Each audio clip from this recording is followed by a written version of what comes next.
Save my mom. Desperate boy crashes bikers gathering. What they did next was unforgettable. The first thing anyone remembered later was the sound, not the rumble of engines, not the laughter of the bikers gathered beneath the rusted old water tower, but the frantic slap of sneakers against broken gravel as a small boy sprinted across the lot like his life was already ending. His hands shook, his chest burned. He didn't care that the men around him looked rough, or that their jackets carried patches the town whispered about. All he could think was that his mother's breaths were getting slower, and if he didn't find help now, he would lose the only person who had ever stood between him and the dark. If you believe the world still has room for kindness and second chances, make sure to like, comment, share, and subscribe, because stories like this remind us why we should never give up on people. He had seen the gathering from the road, a blur of chrome and leather through the haze of heat. The boy had been pushing his cheap, squeaky bicycle for miles, one hand gripping the handlebars, the other holding a plastic grocery bag filled with the last medicine bottle they had, empty except for a rattle of useless air. The house they lived in leaned like an exhausted old man at the edge of town, its roof patched with tarps, its walls echoing with memories that were heavier than any storm. His mother had worked double shifts at the diner until her lungs grew weak. Then came the hospital bills, the long waits, the quiet panic.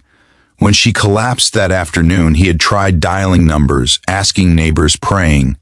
Nothing answered, nothing moved. So he did the only thing he could, he ran.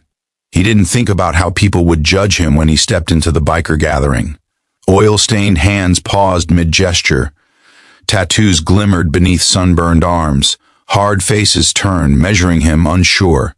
But beneath those stares was a flicker, something softer, something that remembered hunger, fear, mothers and nights spent wondering how to make it through to morning. The boy tried to speak, but his voice broke, and instead of words, he lifted the empty bottle and pressed it to his chest like a confession. For a moment, the whole world seemed to balance on the edge of his heartbeat. What happened next was not loud, not dramatic, not the kind of thing that makes headlines. It was quieter, deeper, a shift, like a door opening. One biker stepped forward, then another. Someone grabbed a first aid kit from a saddlebag. Someone else rolled their bike around with such speed the gravel spat like sparks. They didn't argue about whether they should help. They didn't question whether it was their problem. They simply moved, as if they had been waiting their whole lives for the chance to prove everyone wrong about them. They followed the boy home through narrow streets and neglected yards. Dogs barked, curtains twitched. The house looked even smaller with the motorcycles parked around it like a ring of guardians. Inside, the air was heavy with the stale scent of medicine and fear.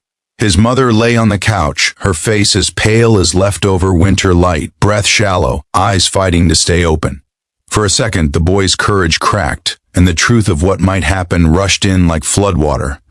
But one biker knelt beside her, speaking gently, his rough hands surprisingly careful as he checked her pulse and counted her breaths. Another called an ambulance. A third pressed a cool cloth to her forehead. They moved like family, even though they weren't. Time stretched thin, like wire pulled to breaking. The boy stood in the doorway, gripping the frame, trying not to fall apart. Memories flooded him, his mother laughing as she burned pancakes on his birthday, tying his shoes with hands that smelled like coffee, tucking him into bed with stories of better days ahead. He remembered the nights she cried quietly in the kitchen when she thought he was asleep, the stack of unpaid bills hidden beneath old recipe cards, the strength she carried in silence. Watching strangers bend over her now, treating her life like it mattered, felt unreal, fragile, holy.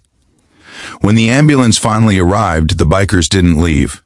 They followed it to the hospital, engines humming like determined prayers. The boy sat between two of them in the waiting room, his knees bouncing, eyes glued to the double doors. Hospitals smell like fear disguised as disinfectant, and every minute feels like a question no one knows how to answer. The bikers filled the time with coffee, with quiet nods, with silent promises. They called their friends. They pooled money. They stayed. Hours passed. A doctor finally emerged and spoke in low, careful tones.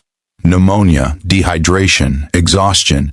But And here the boy felt his lungs finally expand. She was going to make it because she'd arrived just in time. In that moment, something inside him broke open with relief, releasing tears he had held back for months. One of the bikers placed a heavy hand on his shoulder, steady and warm, and the boy felt, for the first time in a long while, that he wasn't carrying everything alone. The days that followed became something the boy would replay in his mind for years. The bikers fixed the leaking roof of the house. They stocked the pantry. They made calls to clinics and charities and got the mother added to assistance programs. They brought meals, rode by to check in, and taught the boy how to fix his bicycle chains so he wouldn't have to walk so far again. They never asked for thanks. They didn't post about it. They showed up because somewhere in their own pasts, someone had shown up for them, or hadn't, and they knew the cost of being forgotten. When his mother came home, thinner but smiling, she stood in the doorway and looked at the crowd gathered in their yard.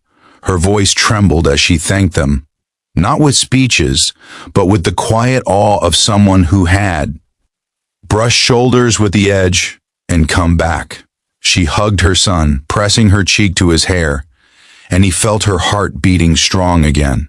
He realized that sometimes angels don't come with wings. Sometimes they come with leather jackets, grease under their nails, and stories they rarely tell. Before the final moments of this story, we'd love for you to write in the comments what kindness means to you. Your words may inspire someone who desperately needs hope today.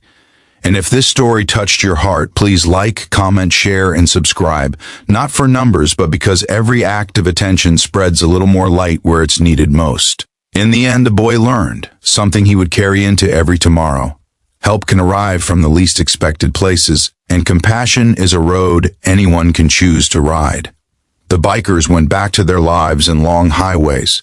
The house stood stronger than before, and the world, if only for a moment, felt wider and warmer.